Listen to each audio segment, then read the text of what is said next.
Günlərin bir günü təhsil naziriyəm.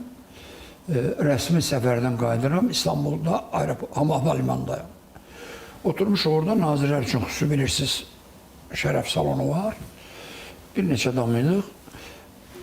Birdən gördüm ki, nəsə bu havalimanında bir qeyri-adi hadisə baş verən kimi hərəkətli mənə gəldi.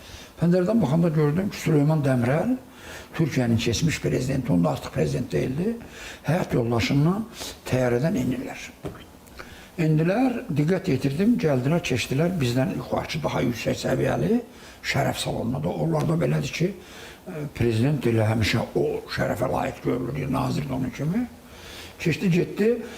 Mən də həm nazir olan vaxtı, həm rektor olan vaxtı dəfələrlə Süleyman Demirel'lə rəsmi görüşmüşdü. Vaxtımız da var idi.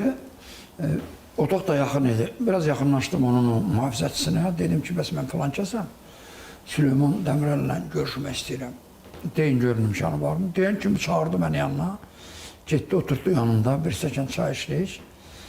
Soruşdu Azərbaycanda hal, əhval, vəziyyət necədir? Mən də məlumat verdim. Dedim, Süleyman bəy, hara gedirsiniz? Dedim, mən Ankaradan bugün İstanbul'a gəlmişəm. Dedim, nə məsələdir, xeyirdirmi?